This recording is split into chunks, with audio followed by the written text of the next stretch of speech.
എൻ്റെ പേര് അരുൺ, ഇത് അശ്വതി. ഞങ്ങൾ KUFOS Kerala university of fisheries and ocean സ്റ്റഡീസിൽ MFSC അക്വാകൾച്ചറിൽ സെക്കൻഡ് ഇയറിലാണ്. ഞങ്ങളുടെ ഒരു പുതിയ സംരംഭമാണ് ഞണ്ട് വളർത്തൽ എന്ന് പറയുന്നത്. അത് സാധാരണ ഫ്ലോട്ടിങ്ങും അതുപോലെ തന്നെ റീസർക്കുലേറ്ററി ആയി ചെയ്യാറുള്ളത്. കാരണം ഞങ്ങൾ ചെയ്യുന്നത് ഒരു ഹാങ്ങിങ് ടൈപ്പ് എന്ന രീതിയിലാണ്. ഡ്രമ്മിൻ്റെ അകത്ത് ഞങ്ങളുടെ ഞണ്ടിന് ഇട്ടതിന് ശേഷം അതിനെ ഉപ്പുവെള്ളം കൊള്ളിച്ച് കട്ടി വെപ്പിക്കുക എന്ന് പറയുന്ന ഒരു പ്രോസസ്സാണ് നമ്മൾ ചെയ്തുകൊണ്ടിരിക്കുന്നത്. എങ്ങനെയാണ് ഈ ഒരു ചിന്ത, ഈ ഒരു തോട്ട് എങ്ങനെയാണ് നിങ്ങൾക്ക് കിട്ടിയത്? നമുക്ക് സാധാരണ നമ്മുടെ കിഴക്കൻ പ്രദേശങ്ങളിൽ, അതായത് തമിഴ്നാട്, ആന്ധ്രയുള്ള സ്ഥലങ്ങളിലൊക്കെ ആ തീരപ്രദേശങ്ങളിൽ ഫ്ലോട്ടിംഗ് ടൈപ്പ് ചെയ്യുന്നുണ്ട്. പക്ഷേ അതിൽ കൂടുതലായിട്ടും പ്രശ്നം വരുന്നത് ടെമ്പറേച്ചർ, അതുപോലെ തന്നെ മറ്റു ഒഴുക്കിൻ്റെ പ്രശ്നങ്ങൾ, അങ്ങനെയുള്ള കാര്യങ്ങൾ വരുന്നുണ്ട്.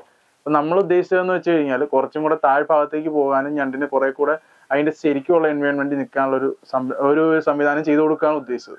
അപ്പം അങ്ങനെയാണ് ഞങ്ങൾ ഈ ഒരു ഐഡിയ ചെയ്തത്. ഇപ്പോൾ എത്ര നാളായി ഇങ്ങനൊരു സ്റ്റാർട്ടപ്പ് തുടങ്ങിയിട്ട്?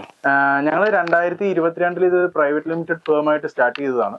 അതിന് മെയിനായിട്ട് നമ്മൾ ചെയ്യുന്നത് തന്നെ കർഷകർക്ക് ആവശ്യമായിട്ടുള്ള ക്ലാസ്സും കാര്യങ്ങളും അവർക്ക് ആവശ്യമായിട്ടുള്ള കൺസൾട്ടേഷനും കൊടുത്തുകൊണ്ടിരിക്കുന്നത്.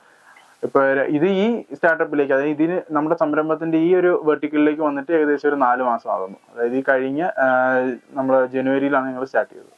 ഇപ്പൊ നിങ്ങൾ സ്റ്റുഡൻസ് ആണല്ലോ. അതെ. ഈ സ്റ്റുഡൻസ് പഠിക്കുന്നതിനിടയിൽ എങ്ങനെയാണ് ഈ ഒരു ബിസിനസ് കൂടെ മുന്നോട്ട് കൊണ്ടുപോകാൻ സാധിക്കുന്നത്? അതിന് മെയിനായിട്ട് ഞങ്ങളുടെ കോഴ്സും ഞങ്ങളുടെ യൂണിവേഴ്സിറ്റിയുടെ ഒരു സഹായമാണ്. കാര്യം എന്ന് വെച്ച് കഴിഞ്ഞാൽ കൂടുതലും നമ്മൾ പ്രൊഫഷണൽ കോഴ്സ് ആകുമ്പോഴത്തേക്കും ഫീൽഡിൽ ഓറിയന്റ് ആയിട്ട് ചെയ്യാനായിട്ട് അവിടെ നിന്ന് നമുക്ക് അനുവാദം കിട്ടുന്നുണ്ട്. പിന്നെ പഠിക്കുന്ന കാര്യം തന്നെയാണ് നമ്മൾ ഇതിൽ പാഷനായിട്ട് ചെയ്തുകൊണ്ടിരിക്കുന്നത്.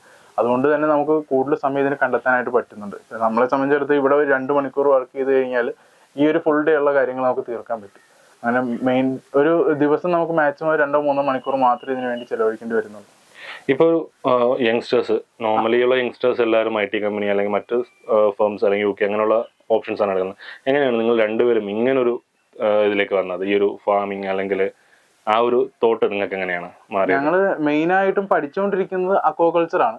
അപ്പൊ പഠിച്ച കാര്യങ്ങൾ പ്രാക്ടിക്കൽ ആക്കാൻ ശ്രമിച്ചു. നമ്മള് സാധാരണ രീതിയിൽ പഠിച്ച ഒരു കോഴ്സ് പഠിക്കുന്നത് വേറെ, ജോലി ചെയ്യുന്നത് വേറെ, അങ്ങനെ അല്ലാണ്ട് ഞങ്ങൾ പഠിച്ച ഫീൽഡിൽ തന്നെ ഞങ്ങൾ നിൽക്കാൻ ശ്രമിക്കുന്നത്. അതുകൊണ്ടാണ് ഞങ്ങൾ പഠിക്കുന്ന കാര്യങ്ങൾ പ്രാക്ടിക്കബിൾ ആക്കാനാണ് ഞങ്ങൾ ശ്രമിക്കുന്നത്. പിന്നെ കുറച്ചും കൂടെ ഇഷ്ടത്തോടെ നമുക്ക് ഇതിന് അപ്രോച്ച് ചെയ്യാനും പറ്റി. കാരണം ലൈവായിട്ട് ഒരു ഓർഗാനിസം വളർത്തുന്നു.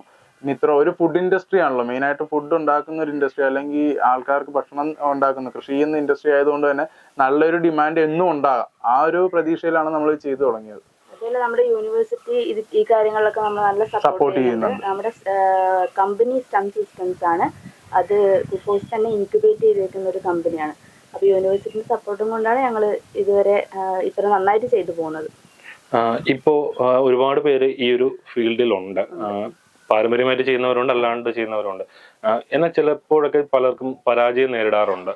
നിങ്ങൾക്ക് എങ്ങനെയാണ് ഈ ഒരു ബിസിനസ് കൂടുതൽ സയന്റിഫിക് ആയിട്ട് ഇതിനെ അപ്രോച്ച് ചെയ്യാത്ത? അതായത് നമ്മൾ ട്രഡീഷണൽ, അതായത് പണ്ട് തൊട്ടേ ചെയ്തു വരുന്ന കൃഷിയിൽ നമ്മൾ ശാസ്ത്രീയ വശങ്ങളും കൂടെ പരിഗണിച്ചുകൊണ്ട് വേണം ചെയ്യാൻ. ഇപ്പൊ പണ്ടുണ്ടായിരുന്ന കാലാവസ്ഥയോ അതിനനുസരിച്ചുള്ള ഒരു മാർക്കറ്റിംഗ് തന്ത്രമോ അല്ല ഇപ്പോൾ ഉള്ളത്.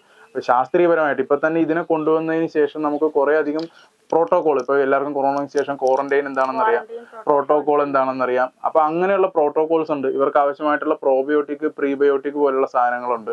പിന്നെ ഇവർക്ക് എന്തെങ്കിലും അസുഖങ്ങൾ വന്നു കഴിഞ്ഞാൽ അത് ട്രീറ്റ് ചെയ്യാനുള്ള കാര്യങ്ങളൊക്കെ ഉണ്ട്. അപ്പൊ അത് കൃത്യമായിട്ട് നമ്മൾ മെയിൻറ്റെയിൻ ചെയ്ത്, അതാണ് നമ്മൾ പഠിച്ചുകൊണ്ടിരിക്കുന്നത്. പഠിക്കുന്ന കാര്യം ഇതിൽ കൃത്യമായിട്ട് അപ്ലൈ ചെയ്ത് പോകുമ്പോഴത്തേക്കും നമുക്കായാലും ഒരു കർഷകർക്കായാലും അതിന് കൃത്യമായിട്ട് നമുക്ക് വിളവ് ലഭിക്കുന്നതായിരിക്കും.